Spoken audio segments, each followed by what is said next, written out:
За эрх зүй бүлгийн 79-өөс 90-р тестүүд эрх зүйн зөрчил гэсэн сэдвт хамаарах тестүүд байгаа. Тэгээ багш нь энэ 79-өөс 90-р даалгавруудыг тайлбарлахдаа одоо агуулгаар нь 4 хэсэг болгож тайлбарлахаар боллоо. Тэгэхээр манай хүүхдүүд 80, 81, 89-р тестийг хамтд нь харна. За мөн 79, 82, 88-ыг нэг хамтдгаад за тэгээд 83-аас 87-г нэг хамтдгаад тэгээд 90-р даалгаврыг тусдна гэдэг ингээд төвшин 4 хэсэг болгоод тайлбарлая. Тэгвэл илүү ойлгомжтой болох юм байна. За тэгэхээр 80, 81, 89-р даалгавраа хамтдаа хараарай. За эрх зүйн зөрчлийн шинжүүдийг энд дурдсан байгаа. Тэгэхээр эрх зүйн зөрчил бол одоо ямар шинжүүдтэй вэ гэхээр 80-р даалгаврын хувьд болохоор A, B, C бол эрх зүйн зөрчлийн шинжүүд мөн. Харин D хариулт бол эрх зүйн зөрчлийн шинж биш. Яагаад гэвэл энэ дээр энэ хамгийн төгсгөлд байгаа шууд шалтгаанд холбоогүй байх гэдэг нь бол буруу. Холбоотой байх гэсэн шинжтэй. Тийм ч бас энэ төгсгөлийн холбоогүй гэдээ өөрчилсөн учраас алдаатай хариулт болж байна. За 81 дээр харахаар эрх зүйн зөрчлийн шинжээс аль нь зөв бэ гэж байна. Одоо бол тий аль нь зөв бэ гэхээр энэ дээр D хариулт нь зөв. За эхний A, B, C хариултууд бол одоо нөгөө төгсгөлүүдийн ингээд эсрэгээр нь өөрчилсөн байгаа учраас эдгээр бол эрх зүйн зөрчлийн шинжийг илэрхийлж чадахгүй байгаа. Тийм учраас илэрхийлж байгаа нэг зөв хариулт бол D хариулт байх нь. Тэгэхээр 81-ийн D хариулт нь зөв болно.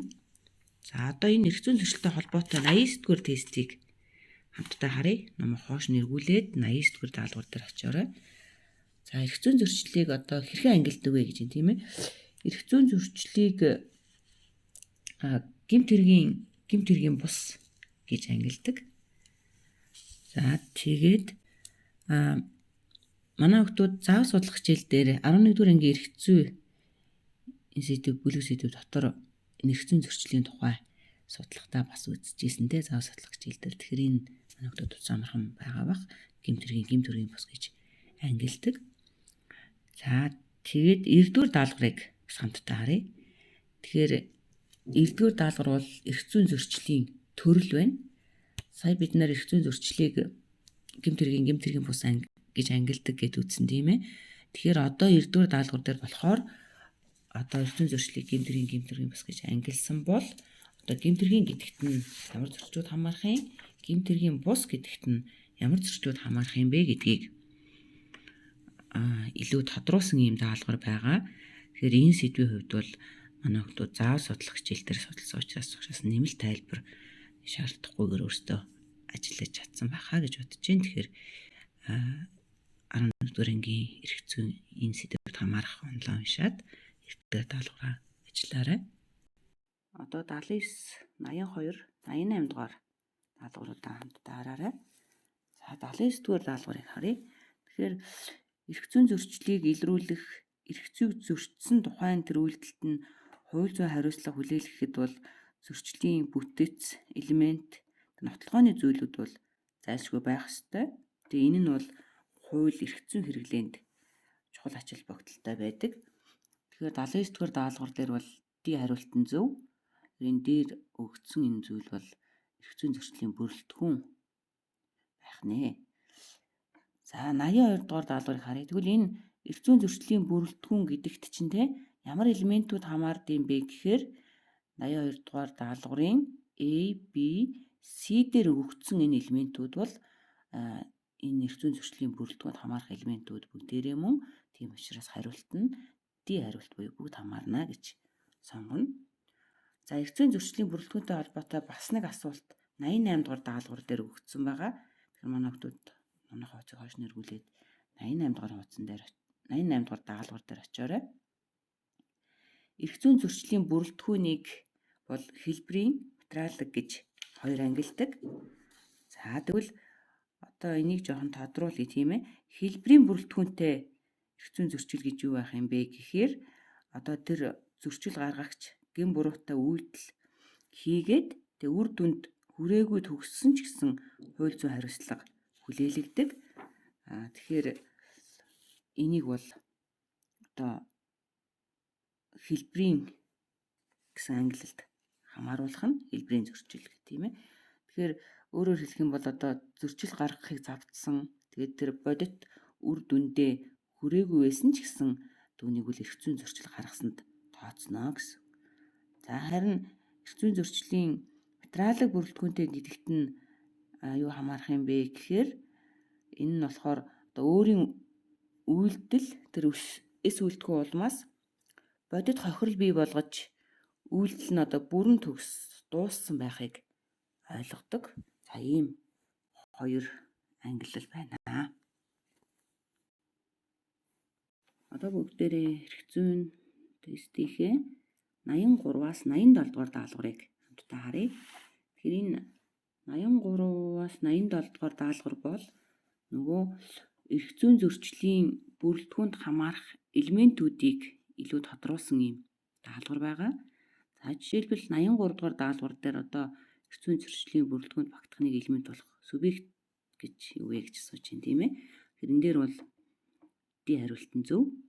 Тэгэхээр энэ субъект гэдэг бол одоо эрх зүйн зөрчил үйлдсэн хууль зүйн хариуцлага хүлээх чадвар чадамжтай төр иргэн хуулийн этгээд бол эрх зүйн зөрчлийн бүрэлдэхүүний субъект болох нэ. Тийм учраас D хариулт нь зөв. За тэгвэл субъектив тал гэж юу вэ те? Түүнд аль нь хамаарах вэ гэсэн асуулт 84 дээр байна. Тэгэхээр эрх зүйн зөрчлийн субъектив талын одоо үндсэн шинж бол тэр субъектийн гин буруутай үйлдэл гин буруу байдаг. Тэгэхээр тэр субъектийн гин буруутай үйлдэлийг хийхэд тэр хүргэсэн санаа сэтгэл зүйн байдал бол энэ субъектив талд хамаардаг. Тийм учраас C хариулт нь зөв. За одоо 85 дээр объектив тал аль нь хамаарах вэ гэж байна те. Тэгэхээр объектив тал гэдэг бол B хариулт зөв. Тэгэхээр B дээр юу гэсэн бэ гэхээр тэр эрх зүйн зөрчлийн гадаад шинж өгөөд эрх зүйн зөрчил гаргагчийн те тэр гин буруутай зүйл хийсэн тэр субъектийн гин буруутай үйлдэл эсвэлтхэн улмаас одоо бий басан тэр хор хохирол цаг хугацаа нөхцөл байдал зэрэг элементүүд бол энэ эрх зүйн зөрчлийн бүрэлдэхүүний объектив талд хамаардаг байна.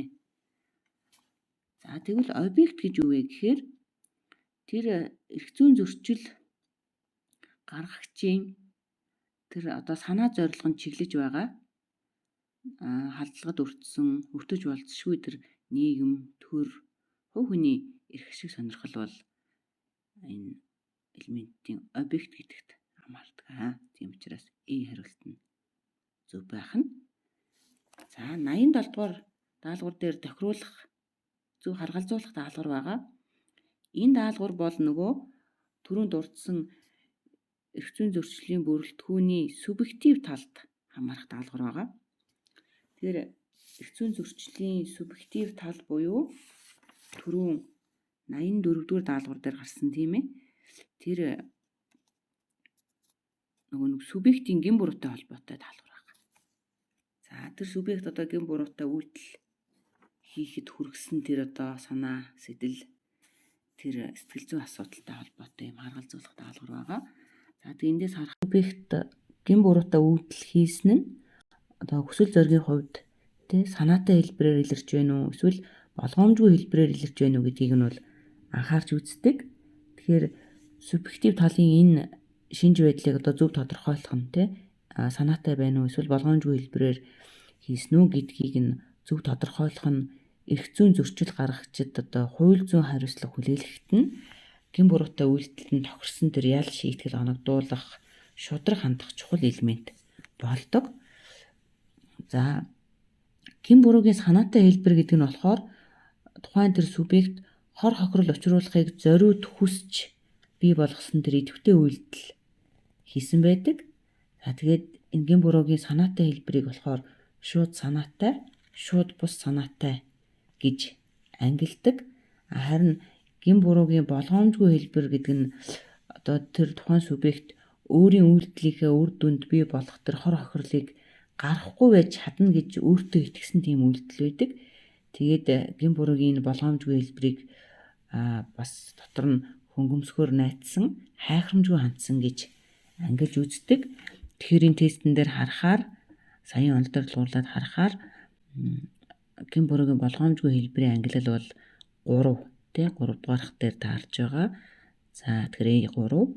За гин буруугийн болгоомжгүй хэлбэр гэдэг нь бол 1 одоо 1 дээр таарж байна. Тэгэхээр B1. За гин буруугийн санаатай хэлбэрийн ангилал бол шууд санаатай, шууд бус санаатай гэхээр C4. За D дээр болохоор гин буруугийн санаатай хэлбэр гэж юу вэ гэхээр 5 дугаарх нь байгаа те. Зориуд хүсч бий болгосон тэр үйлдэлгээд 5. Тэгэхээр энэ дээр нэг зүйлийг нэмж хэлэхэд энэ 87 дугаар даалгаврын A хариулт зөв. Гэхдээ багш нь энэ C-гийн 4, D-гийн 5 гэж зөв хариу байхыг багш нь солиод 5 4 гэж бичсэн байна. Тэгэхээр уучлаарай энийг манай хүүхдүүд C4, D5 гэд тохируулаад зөв болгоорой. За тэгээд E хариулт бол түрүүн бид нэр өмнөх тестэн дээр дурдсан 2 дугаар хүүхдэл дээр таарч байгаа тийм ээ. Тэгэхээр E хариулт зөв. Гэхдээ A дотроо C4, D5 гэж засаад зөв болгоорой хүүхдүүд.